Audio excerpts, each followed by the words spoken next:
Mr. President, while the members of the Senate were enjoying Thanksgiving, thousands of hardworking Americans were navigating the wreckage of a financial shipwreck. I'm referring to the collapse of the cryptocurrency exchange known as FTX. While I'm sure that many have heard about FTX's implosion and the resignation of its CEO, Sam Bankman-Fried, there's one part of the story you may have missed. In the moments after the FTX platform collapsed, one of the first steps that the company took was to freeze user accounts. That means before many users even knew what was happening, they were denied access to any funds remaining. And as a result, their investments may have gone down with the ship. Think of it like this. You show up at your bank, the same bank that happily accepted your money week after week, but this time the door is locked and the lights are off. All the tellers have gone home. The security guard is turning you away at the door. And as for your money, well, it just disappeared. But when you asked to see the books of this depository to figure out what happened, you came to learn that they didn't have any books. That's exactly what happened to FTX crypto users like Nick Howard, who shared his story with America on National Public Radio. When Nick first opened his account with FTX, he says he had no intention of making any speculative or risky investment. In fact, he was using the platform to store his paychecks from his employer, which had chosen to pay him through cryptocurrency known as Tether. Tether is one of the so-called stable coins.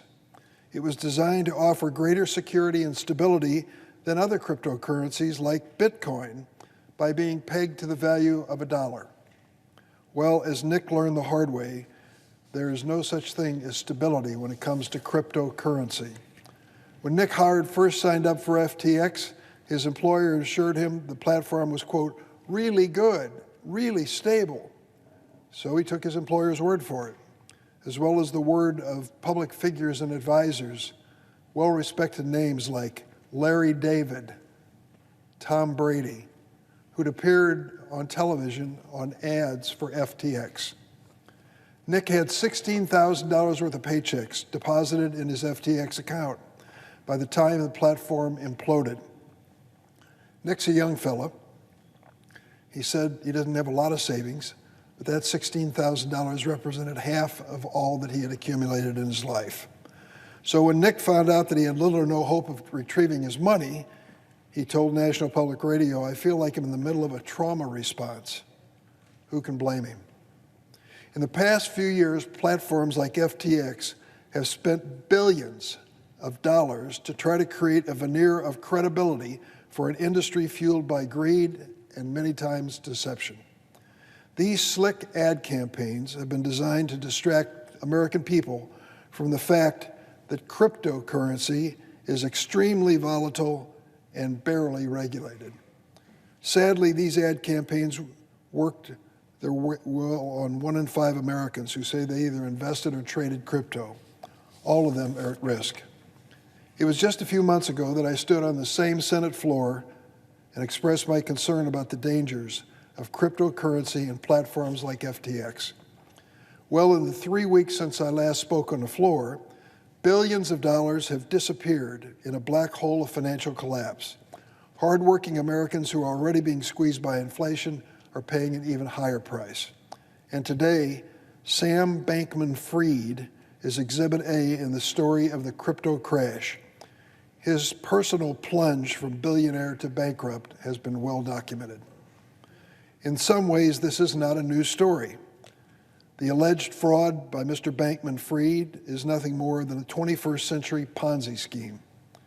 As CEO of FTX, Mr. Bankman-Fried secretly siphoned $10 billion from the platform, $10 billion that belonged to investors like Nick Howard. What did Mr. Bankman-Fried do with the $10 billion? He transformed it into assets of his own personal hedge fund called Alameda. Let me say that another way. Sam Bankman-Fried transferred $10 billion from his platform users in order to fund his own risky bets. And days before FTX imploded, just hours before, he had the nerve to tweet out, and I quote, "FTX is fine. Assets are fine." He even tweeted, and I quote, "We don't invest client assets." All lies. That was a brazen, bald-faced attempt from the CEO of what claimed to be the most reliable crypto trading platform in the world. It's the same shady tactics we've seen before when Bernie Madoff was caught with his hand in the till more than a decade ago. But there's one key difference. Crypto speculators and scam artists like Sam Bankman-Fried pride themselves on being disruptors. They claim they're sticking it to the old traditional finance and the big banks, giving the little guy the power of financial freedom.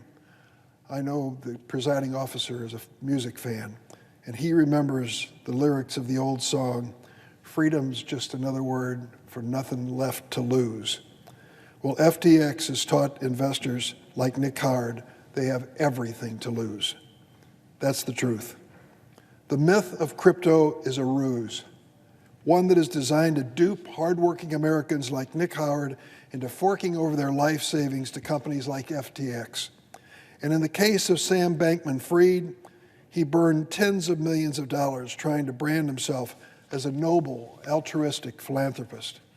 Mr. Bankman-Fried even plastered an image of himself on the walls of Union Station. That's less than a mile away from where we're meeting, on Capitol Hill. It was a big ad and a big photo, according to the Washington Post, and it said, quote, "I'm in on crypto to make global impact for good." My. Well, it's hard to see anything good about defrauding your own investors or scamming working Americans out of their life savings. And it goes without saying there's nothing good about leading an industry that produces 3 times as much pollution as all of America's largest coal plants did in the year 2021. So this is my advice to the American people when it comes to the crypto world. Don't be fooled. Crypto speculators like Sam Bankman-Fried, who became one of the youngest billionaires in the world and lives in a guarded compound in the Bahamas, really don't have your best interest at heart. They're trying to catfish you into their grift. And the moment you take the bait, they'll take your money and run. Whatever credibility the crypto industry once had has been challenged by the collapse of FTX. So it's time for wiser minds, more careful thinking in the financial world to cash out of the crypto casino. Let's start with Fidelity. What do I mean by that? Well, over the summer, Fidelity, one of the largest and most respected names in investment houses, one of the largest 401k providers in the world, announced that it would allow plan sponsors to offer plan participants exposure to Bitcoin. Bitcoin embodies the volatility of the entire crypto industry. Its value has dropped like a rock in under a year. Now, I know the stock market has suffered too, but listen to this. The cost of one Bitcoin fell from nearly $69,000 in 2021 to roughly $16,000 today. More than 70% loss in value in 1 year. Now imagine that the value of your 401k account was dependent on the health of Bitcoin, as Fidelity suggests you might do. The value of that is in free fall. There are more than 32 million Americans that invest with Fidelity, and many of them are relying on their 401ks to retire in dignity. These Americans deserve better than having their financial security jeopardized by a digital asset that can lose thousands of dollars in the course of a day. Last July, as a customer of Fidelity, I sent a letter to the CEO, who I don't know personally, and I raised concerns about the potential risk and financial dangers associated with investing in digital assets. Last week, I turned around and sent a second letter. It seems he missed the first one, urging Fidelity to reconsider his decision. My hope is that the company will do what's best for those saving for retirement and change course immediately. At a moment when retirement security is already at risk for working families, there is no excuse for exposing them to this kind of volatility, particularly in long-term and retirement accounts. Let's learn from the losses of retail investors like Nick Howard. The American people desperately need better. And I would just say that I've been a crypto skeptic from the start, and sadly the evidence that's being presented to me suggests that my concerns were not misplaced. We have an obligation to protect the American public. At this stage, the best I can do is come to the Senate floor, send out letters, send out press releases, and warn people. What we should do is to regulate this industry in a way to protect the American public. We have done it over and over again throughout our history, many times after the American families and investors have been burned badly. Well, FTX is living proof that we need to do it again and do it quickly. I don't know what the prospects of passing that kind of legislation are in a divided Congress in the next few weeks, but I can tell Americans across the board, think twice before you sign up for the crypto craze. Mr. President, I yield the floor.